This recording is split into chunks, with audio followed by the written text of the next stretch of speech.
The next topic in our module 1 is inductive transducer. So under this inductive transducer, variable inductance transducer we are going to see. In this, the inductance value is going to change for any measure of your physical quantity. In this, two basic types are there. One is your self-generating type and second one is your passive type. Self-generating type is also known as your active transducer. This is called as your passive transducer.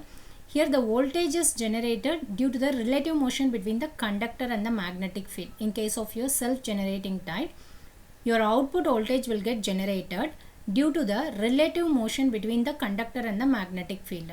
Under this, the types are electromagnetic type in transducer, electrodynamic type inductive transducer, eddy current type inductive transducer. In case of your passive type, motion of an object results in the inductance of the coil, that is the movement of any object result in variation in the inductance of the coil. So one is variable reluctance type, mutual inductance type and differential transfer type inductive transducer. First we will see the electromagnetic principle. We have one electromagnet. Okay. In this electromagnet, it is your permanent magnet, and one more you have a ferromagnet. The ferromagnet is movable. It is fixed. In this permanent magnet, we have connected the coil. The coil is connected to from here only you are going to measure your output voltage. The output voltage can be measured with respect to the displacement that is happening in the ferromagnet. It is one of your self-generating type transducer. Here the voltage signal, whatever voltage output we are getting over here, it is proportional to the relative motion of the conductor of your, it is considered to be the conductor. So it is movable. So when you are moving this ferromagnet, the magnetic field in between the permanent magnet and this space will get vary, which in turn it causes the flux to get expands or collapse, and hence the voltage will get induced in this coil. When you move this ferromagnet topward or bottomward due to the displacement, suppose if any pressure or force is applied, this ferromagnet gets moved. When it is getting moved, in this air gap, your field flux is available, right? Because it is also a permanent magnet, so a field flux will be available. That field flux will either gets collapsed or it gets expanded, and due to this expansion and collapsion, a voltage will get induced in this coil. So it is mainly used for the indication of your angular speed, and speed is measured when the pickup is placed near the teeth of the rotating gear. This is how your electromagnetic inductive transducer works.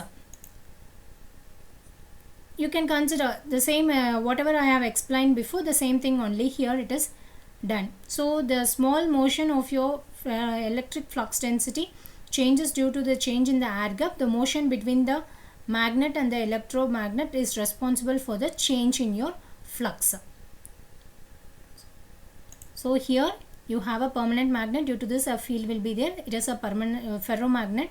This ferromagnet is movable. So when it is moving upward and forward and backward, the field in the air gap gets collapse or expand. Due to this, an EMF is induced at the output. The output voltage EMF induced is proportional to the displacement or force or pressure applied to the ferromagnet. This is how your electromagnetic principle will work. Next is your variable reluctance type transducer. This variable reluctance type transducer works on comprising the magnetic field and the core. So here you have a coil and you have a air gap and there is a armature. So this will tends to get moved. The field and the core with the air gap between the cores and the fixed coil. When you do it, we know that B is equal to phi divided by A.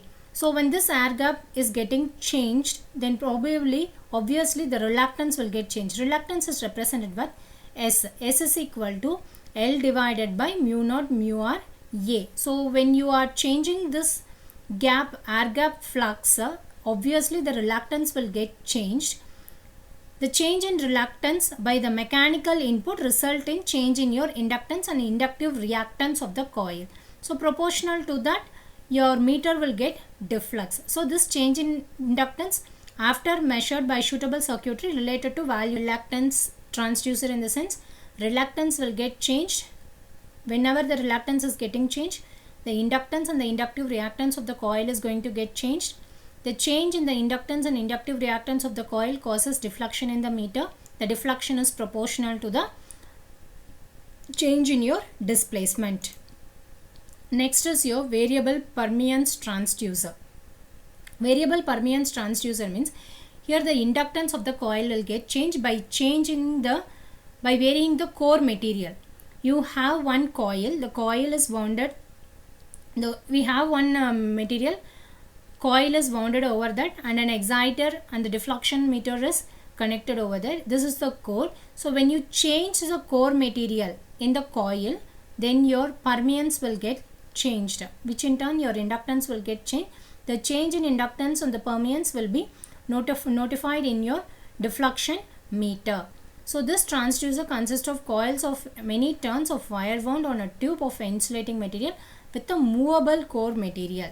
So in your variable reluctance transducer, your armature is movable, whereas in case of your variable permeance transducer, core is movable. By varying the cores, you can vary the permeance of the complete system, and it is notified in your deflection meter. It is mainly used for the measurement of displacement, force measurement and strain measurement. The next type of your inductive transducer is LVDT. LVDT stands for linear variable differential transformer. So the construction wise, if you say, it has got one primary winding and two secondary winding. In between the primary and secondary winding, there is a core. The two secondary windings are connected 180 degree apart. So the voltage, whatever voltage you are obtaining over here, it will be 180 degree out of phase with respect to your secondary. So when you move the core, this core is movable. So based on the movement of the core, the amount of flux that is interacting with your secondary winding is going to get collapsed, or it is going to get expansed. So when you move the core towards upwards, the more amount of flux gets collapsed between the primary winding and the top secondary winding, and hence the amount of voltage induced at E1 is going to be more greater than compared to your E2. At that moment, your output voltage E out is equal to E1 minus E2. When the core is moved downward, majority of the flux is going to get collapsed between the primary winding and the bottom part of your secondary winding, and hence the amount of EMF induced at E2 will be larger than E1, and hence E out is equal to E2 minus E1. So in general, I can write my output voltage as E1 difference E2. So the difference between the two voltages causes the output voltage to get changed. So there is a graph that represents the increase or decrease in the voltage. It is your LVDT AC output magnitude. Both the windings are out of phase. That is, whatever voltage here it is obtaining, it will be 180 degree out of phase. That is represented like this. It is for 0%, 100%, and it is your 50%. LVDT is at null position. This is how your linear variable differential transformer will work.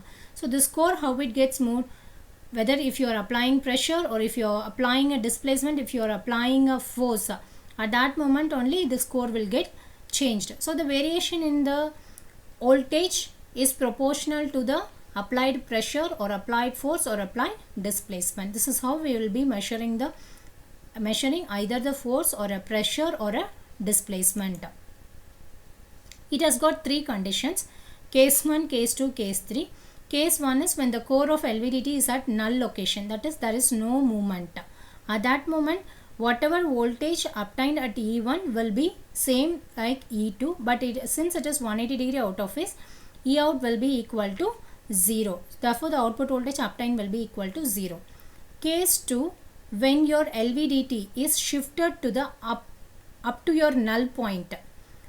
In that case, the flux involving in the minor winding S1 is additional as contracted to the flux connecting with S2 winding. Due to this reason, E1 will be added as that of E2. In case 3, most of the flux will get collapsed with respect to your primary winding and bottom part of your secondary winding. Therefore, the output voltage is proportional to applied pressure or force or displacement.